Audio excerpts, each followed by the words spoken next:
भरतपुर नाम के गांव में सिम्बा नामक एक लड़का रहता था। सिम्बा अनपढ़ था। वो गांव में खेतीबाड़ी किया करता था। एक दिन गांव में सिम्बा की शादी होती है। सिम्बा की बीवी 10वीं क्लास पढ़ी हुई थी। सिम्बा की बीवी कोमल भूत प्रेत को नहीं मानती थी। वह पढ़ी लिखी होने के कारण इन सब में विश्वास नहीं करती थी। सिम्बा के माता पिता ने सिम्बा की बीवी को घर आने के बाद घर में कुछ भी मिठाई बनाने के लिए मना किया। कोमल को सिम्बा के माता पिता की ये बात बहुत अजीब लगी।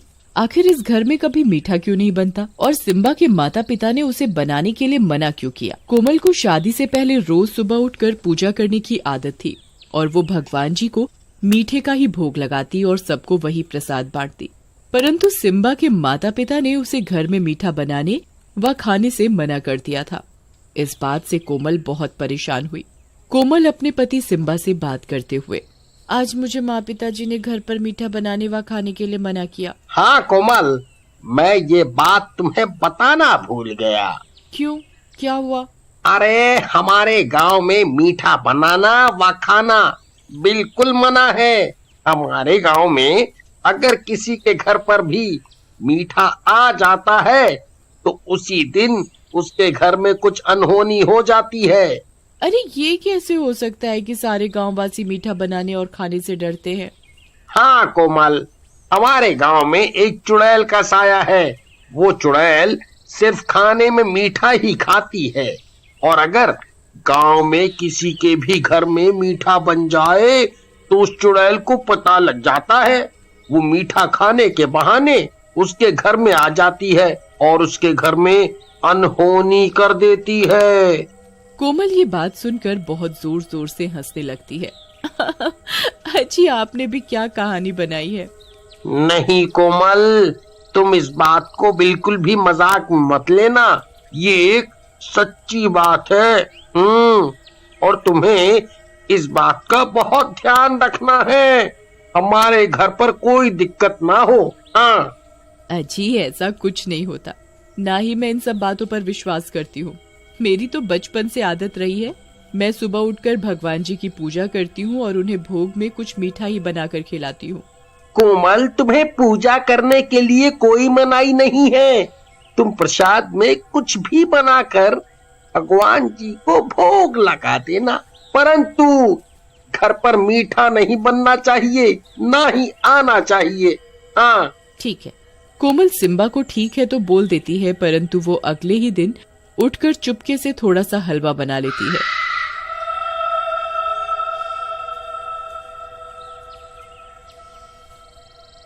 मैं भी आज देखती हूँ कि चुड़ैल कहाँ से आती है और मेरा हलवा खाकर जाती है। दोपहर में जब घर में कोमल के सिवा कोई नहीं होता तब कोमल देखती है कि उनकी पड़ोसन की बेटी बाहर खेल रही है। कोमल उसे चुपके से बुलाती है, गुड़िया गुड़िया सुनो, मैंने आज अपने हाथ से हलवा बनाया है, जरा सा खाकर तो बताओ कैसा बना। नहीं आंटी, ये मैं नहीं खा सकती। मुझे मम्मी ने मना किया है मीठा खाने के लिए, और आप भी मत खाओ। अगर उस मीठा खाने वाली चुड़ैल को पता लग गया ना तो हम दोनों की जान को आफत है। आप इसे जल्दी से फेंक दो। अरे गुड़िया, ये चुड़ैल बुड़ैल कुछ नहीं होता। आ जाओ, हम दोनों ही मिलकर खाते हैं।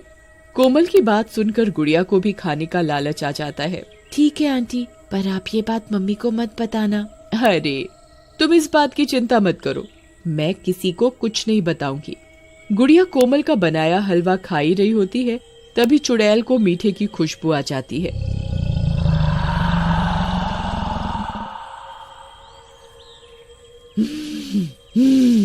आज लगता है गांव में किसी ने कुछ मीठा बनाया है। आज तो मेरी दावत है। चुड़ैल सूंघते सूंघते कोमल के घर तक पहुंच जाती है। आज तो इस गुड़िया के ही शरीर में घुसना पड़ेगा। ये इतने समय में इस गांव में रह रही है, इसे अभी भी मेरा डर नहीं हुआ। इसका तो मैं वो हाल करूंगी कि ये याद रखेगी अच्छे से। गुड़िया के अंदर चुड़ैल घुस जाती है और वो सारा हलवा घप घप करके खा जाती है।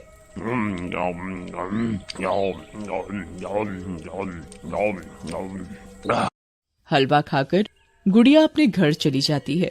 गुड़िया के अंदर अब चुड़ैल घुसने के कारण वो अजीबोगरीब हरकत करने लग जाती है। गुड़िया की आंखें बिल्कुल लाल हो जाती हैं और ये घर जाकर खाने के लिए बहुत जोर जोर से चिल्लाने लगती है। ए बुढ़िया, खाना ला मेरे लिए। गुड़िया, तुम्हें क्या हुआ? तुम इतनी बदतमीजी से बात कैसे कर रही हो? ए बुढ़िया, मुझसे ज्यादा सवाल जवाब मत कर, जितना बोला है उतना कर तू। पूनम समझ जाती है कि गुड़िया के अंदर चुड़ैल का साया है और उसने कहीं से मीठा खा लिया है। गुड़िया मीठे के लिए चिल्ला रही होती है। मुझे जलेबी खानी है, रसगुल्ले खाने हैं, मुझे मीठा चाहिए। कोमल ही अच्छी है, वही मुझे चुप चुप कर हलवा बनाकर खिलाती है। पूनम समझ जाती है कि उसे मीठा सिम्बा की नई नवेली दुल्हन कोमल ने खिलाया है। हाँ गुड़िया बेटा, तुम अंदर कमरे में बैठो, मैं तुम्हारे लिए अभी गरम गरम जलेबी बनाकर लाती हूँ। हाँ, ये हुई ना बात, मेरे लिए बहुत सारी जलेबी बनाकर ला, मैं आज मीठे से ही पेट भरूंगी। ठीक है, तुम अंदर कमरे में बैठो, इतने में मैं तुम्हारे लिए गर्मा गर्म जलेबी बनाती हूँ। पूनम गुड़िया को जलेबी के बहाने अंदर कमरे में ले जाती है और कमरे का गेट लगा देती है। गेट खोल बुढ़िया, तूने मुझे पागल बनाया है, मुझे मीठा खाना है। गुड़िया पूरी रात कमरे का गेट बजाती रहती है, परंतु पूनम दरवाजा नहीं खोलती। अगले दिन पूनम गांव के बाबा के पास जाती है और उनके पास जाकर बहुत रोती है। बाबा, मेरी गुड़िया को बचा लो, मेरी गुड़िया के अंदर मीठा खाने वाली चुड़ैल घुस गई है, उसे बचा लो बाबा, मेरी बेटी मर जाएगी, उसे बचा लो। इस चुड़ैल ने तो नाक में ही दम कर रखा है, ये आए दिन किसी न किसी गांव वासी के घर पर अनहोनी करती रहती है। इस चुड़ैल का आज कुछ न कुछ तो करना ही पड़ेगा। बस बाबा जी, आप मेरी बेटी को बचा लो। बेटा, तुम्हें पता है कि वो चुड़ैल उसके अंदर कैसे आई?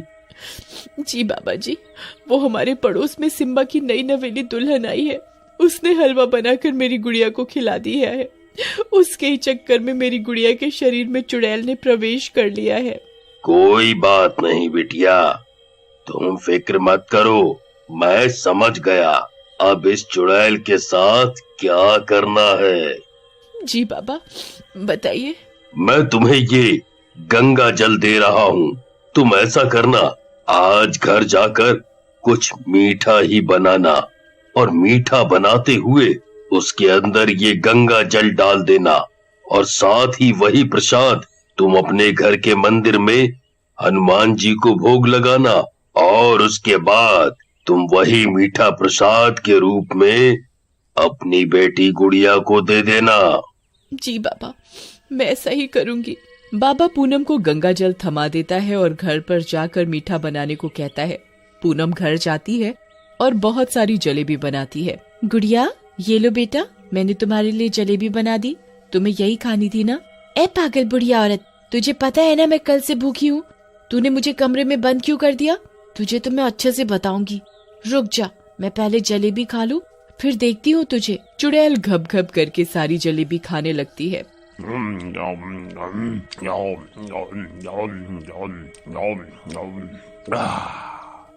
चुड़ैल को जलेबी खाते समय तो पता नहीं लगता कि वो हनुमान जी को भोग लगाया हुआ प्रसाद है। चुड़ैल बिना किसी झिझक के सारी जलेबी खाने में लगी होती है। जैसे ही चुड़ैल जलेबी का आखिरी टुकड़ा खा रही होती है, तभी उसका शरीर जलने लग जाता है। चुड़ैल बहुत जोरों से चिल्लाने लग जाती है। हे पागल औरत, तूने इसमें क्या मिलाया है? ये मेरे शरीर को क्या हुआ है? ये जल कैसे रहा है? तुझे बहुत शौक था ना मीठा खाने का, अब खा तू जी भर के। अरे ये मेरा शरीर कैसे जल रहा है? मुझे क्या हुआ?